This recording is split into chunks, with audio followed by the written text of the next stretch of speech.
दोस्तों आज का वीडियो बहुत ज़्यादा इम्पोर्टेंट है। अगर आप स्टूडेंट हैं तो इस वीडियो को मिस मत करना। इस वीडियो में हम 5 ऐसे स्टडी टेक्निक्स बताने वाले हैं जिन्हें अगर आप फॉलो करते हैं तो आप बहुत ज़्यादा स्कोर कर सकते हैं और स्टडी में ही नहीं बल्कि लाइफ के हर फील्ड में आप इन टेक्निक्स का यूज़ कर सकते हैं। अगर आपने अभी तक हमारे चैनल को सब्सक्राइब नहीं किया तो अभी सब्सक्राइब कर लें, क्योंकि इसी प्रकार की वीडियो आपको फ्यूचर में मिलती रहेंगी। Technique number 1, Feynman technique. इस टेक्निक का इजाद या खोज रिचर्ड फेनमैन ने किया था। इस टेक्निक की वजह से वो किसी टॉपिक को इतने अच्छे से समझ पाते थे और इतने अच्छे से एक्सप्लेन कर पाते थे कि उन्हें द ग्रेट एक्सप्लेनर कहा जाता था। नॉलेज के लिए आपको बता दूं कि उन्हें नोबेल प्राइज भी मिल चुका है। तो चलिए इस टेक्निक के बारे में सीखते हैं। इस टेक्निक में सबसे पहले आपको किसी टॉपिक को स्टडी करना है। बुक्स या इंटरनेट जिससे भी आप पढ़ाई कर रहे हैं उसमें केयरफुली टॉपिक को पहले रीड कीजिए। जब वो टॉपिक थोड़ा बहुत समझ आ जाता है तो उन्हें अपने सरल से सरल शब्दों में एक कॉपी में राइट कीजिए। अगर आपको लिखने में प्रॉब्लम हो रही है तो आप समझ जाइए कि उसे आप अच्छे से नहीं समझ पाए हैं, तो उन्हें फिर से दोबारा पढ़िए। फिर जब आप उन्हें अच्छे से लिख पाएंगे, तीसरा स्टेप है स्पीक करना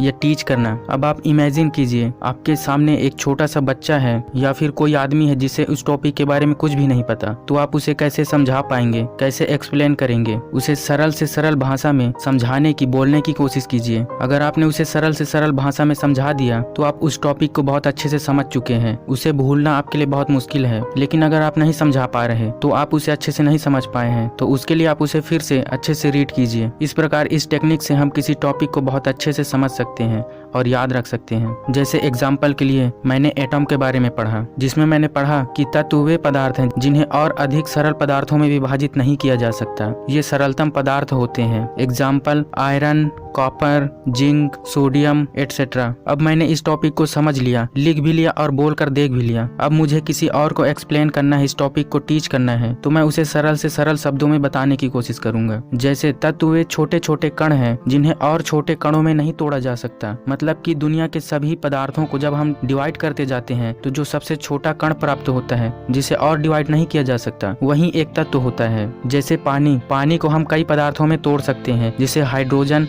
एंड ऑक्सीजन, लेकिन हाइड्रोजन और ऑक्सीजन को और सरल पदार्थ में नहीं तोड़ सकते। तो ये तत्व या एलिमेंट के एग्जाम्पल हैं। Technique number 2, Pomodoro technique. इस टेक्निक की खोज फ्रांसिस्को सिरिलो ने की थी, जिसमें पोमोडोरो का मतलब टमाटर होता है। उनके पास टमाटर की शेप का एक अलार्म घड़ी था, उसी के नाम पर उन्होंने इस टेक्निक को पोमोडोरो टेक्निक नाम दिया। इस टेक्निक में सबसे पहले आप स्टडी करने के लिए एक टॉपिक का चयन कीजिए, फिर 25 मिनट का टाइमर सेट कीजिए। आप इसे अपनी क्षमता के अनुसार बढ़ा या घटा भी सकते हैं। अगर आपको पढ़ने की आदत नहीं है तो आप 20 या 15 मिनट कर सकते हैं, और अगर आपकी कैपेबिलिटी ज्यादा है तो आप 40 से 50 मिनट तक बढ़ा सकते हैं। इसे टाइमर में सेट कर दीजिए। जब तक टाइमर बजता नहीं है तब तक आपको पढ़ना है, उस जगह से हटना नहीं है। पूरे फोकस के साथ चाहे कुछ भी हो जाए आपको पढ़ना ही होगा। जब टाइमर बजता है तब आपको 5 मिनट का ब्रेक लेना है, जिसमें आप पुशअप कर सकते हैं, पानी पी सकते हैं या फिर कोई म्यूजिक सुन सकते हैं। उसके बाद फिर 25 मिनट का टाइमर सेट करना है। इस प्रकार जब आप 4 पोमोडोरो सेशन कंप्लीट कर लेंगे फिर आपको एक लॉन्गर ब्रेक लेना है, जिसमें आप 1-2 घंटे का ब्रेक ले सकते हैं। इससे हमारा माइंड बोर नहीं होता, उसका फोकस पावर बना रहता है। जबकि लगातार किसी कार्य को किया जाए तो हम उससे बोर हो जाते हैं, हमारा फोकस पावर वीक हो जाता है, हमारा माइंड अपनी पूरी क्षमता का उपयोग नहीं कर पाता। तो इस टेक्निक का यही फायदा है कि हम बहुत लंबे समय तक पूरी फोकस के साथ पढ़ाई कर सकते हैं। Technique number 3, kaizen technique. Kaizen एक जापानीज वर्ड है जिसका मतलब होता है बेहतर हासिल करने के लिए छोटे छोटे चेंजेस करना। जब भी हमारे सामने कोई बड़ा टास्क या गोल होता है तो हम उससे डर जाते हैं। मन में हमें लगता है कि हम इसे पूरा नहीं कर सकते, यह बहुत कठिन है, जिससे वो पूरा नहीं हो पाता। लेकिन काइजन टेक्निक से हम बहुत बड़े बड़े कामों को छोटे छोटे स्टेप में तोड़ देते हैं, जिससे वे सरल हो जाता है और कंप्लीट हो पाता है। माना जाता है कि इसी टेक्निक की वजह से जापान आज इतना सक्सेसफुल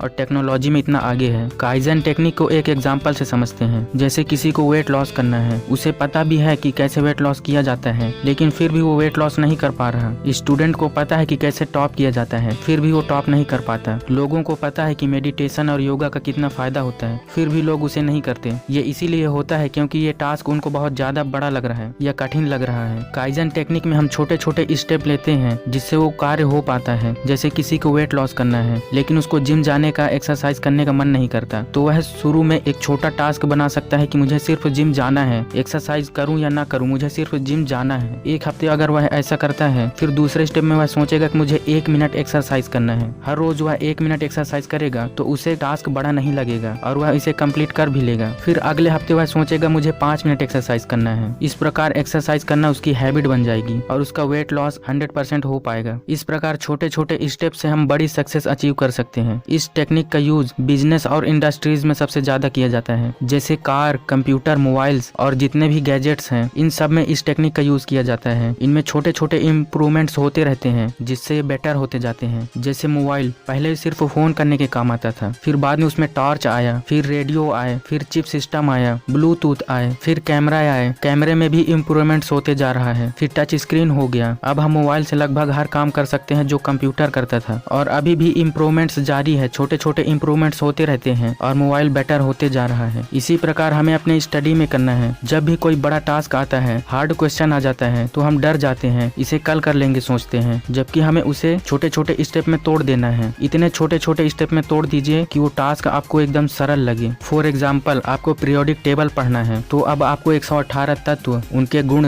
इन सबको याद करने में बहुत ज्यादा प्रॉब्लम होगा और टास्क बहुत कठिन लगेगा। तो इसे हम कई छोटे छोटे स्टेप में तोड़ सकते हैं। जैसे एग्जाम्पल के लिए, पहले मैं एस ब्लॉक को कंप्लीट करूंगा, फिर पी ब्लॉक को कंप्लीट करूंगा, फिर डी और एफ को कंप्लीट करूंगा। इसे और स्मॉल स्टेप में तोड़ दीजिए कि मैं पहले ग्रुप को पहले पढ़ूंगा, फिर दूसरे ग्रुप को पढ़ूंगा, फिर कंप्लीट होने के बाद दूसरे ग्रुप को पढ़ूंगा। इस प्रकार अब सरल होते जा रहा है। अब इसके लिए आप कई प्रकार के ट्रिक बना सकते हैं, जैसे कि बहुत फेमस ट्रिक है ली ना की रब से फरियाद, जिसमें H मतलब हाइड्रोजन, Li मतलब लिथियम, Na मतलब सोडियम, K मतलब पोटेशियम, Rb मतलब रूबिडियम, Cs मतलब सीजियम, Fr मतलब फ्रांसियम। इस प्रकार पहला वर्ग आपको 5 से 10 मिनट में याद हो जाएगा। तो छोटे छोटे स्टेप से हम बहुत बड़े चेंजेस ला सकते हैं। Technique number 4, 80-20 principle technique. 80-20 principle Vilfredo Pareto ने दिया था, जो लगभग लाइफ के हर फील्ड में अप्लाई होता है। इसके बारे में हमने ऑलरेडी वीडियो बनाया हुआ है, आप उसे भी देख सकते हैं। इस वीडियो में हम बात करेंगे कि स्टडी में इस टेक्निक का कैसे यूज कर सकते हैं। अब आपको पता ही होगा कि बुक में कितने सारे क्वेश्चन दिए होते हैं और पेपर में कितने क्वेश्चन आते हैं। पूरे बुक से लगभग 20% क्वेश्चन ही एग्जाम में आते हैं, या फिर किसी लेसन में 20% क्वेश्चन ही होते हैं जो पढ़ने लायक होते हैं, जिन्हें हमें याद रखना और समझना जरूरी होता है। हम हर वर्ड्स को, हर सेंटेंस को या हर पैराग्राफ को याद नहीं रख सकते, इसलिए आप 20% ऐसे क्वेश्चन को सिलेक्ट कीजिए जो इम्पोर्टेंट है और जो एग्जाम में आते हैं, और आप उन्हें ही स्टडी कीजिए। जो भी 20% क्वेश्चंस हैं या नॉलेज है, उन्हें हम हाईलाइट कर सकते हैं, अलग से लिख सकते हैं। इस प्रकार 20% की पढ़ाई करके हम 80% अचीव कर सकते हैं। इस टेक्निक का यूज पढ़ाई के अलावा आप टाइम मैनेजमेंट, बिजनेस या लाइफ कहीं भी अप्लाई कर सकते हैं। Technique number 5, question and answer technique. माना जाता है कि इस टेक्निक का खोज फिलोसोफर सुक्रेट्स ने किया था। इस टेक्निक को आप सब भी जानते होंगे। बुक्स में लास्ट में क्वेश्चन आंसर दिया होता है, की या गाइड इसी पर बेस्ड होते हैं, और एग्जाम भी इसी टेक्निक की वजह से होता है। इस टेक्निक में हम जो भी टॉपिक का स्टडी करते हैं, उससे रिलेटेड जितने भी क्वेश्चंस हैं, उन्हें बार बार सॉल्व करना। इस टेक्निक में आप जो भी टॉपिक पढ़ते हैं, उनसे रिलेटेड क्वेश्चन सॉल्व कीजिए। आपके मन में भी जो क्वेश्चन आते हैं, उन्हें भी सॉल्व कीजिए, और कहीं से भी क्वेश्चन ढूंढ कर उन्हें सॉल्व करने की कोशिश कीजिए। जैसे आप ठाकुर रविंद्रनाथ टैगोर जी की बायोग्राफी पढ़ रहे हैं, तो पहले उसे अच्छे से रीड कीजिए, फिर लास्ट में अपने आप से क्वेश्चन कीजिए, लाइक उनका जन्म कब हुआ था, उनका जन्म कहाँ हुआ था, उन्हें क्यों याद किया जाता है, उन्हें नोबेल प्राइज क्यों मिला था, किस सन में मिला था, उन्हें नोबेल प्राइज किस फील्ड में मिला था। इस प्रकार आप जितने ज्यादा क्वेश्चन सॉल्व कर सकते हैं, उन्हें सॉल्व कीजिए। अदर सब्जेक्ट में भी इस टेक्निक को अप्लाई कर सकते हैं। जैसे आप मैथ्स में पढ़ते हैं पाइथागोरस थ्योरम, तो उससे रिलेटेड ज्यादा से ज्यादा क्वेश्चन सॉल्व करने की कोशिश कीजिए। जितने ज्यादा क्वेश्चन आप सॉल्व करेंगे, उतने अच्छे से उस थ्योरम को समझ पाएंगे। एग्जाम्स में इतने क्वेश्चन इसीलिए आते हैं क्योंकि हम क्वेश्चन बार बार रिपीट करते हैं, जिससे हमें वो याद होते रहता है। इसीलिए स्कूलों में बार बार टेस्ट लिया जाता है, एग्जाम लिया जाता है, चैप्टर के लास्ट में क्वेश्चन एंड आंसर होते हैं। आई होप आपको पांचों टेक्निक समझ आ गए होंगे। आप इन्हें अप्लाई कीजिए। हमारी दुआ है कि आप बहुत अच्छे परसेंटेज से पास हों और अपनी लाइफ में कुछ बड़ा हासिल करें।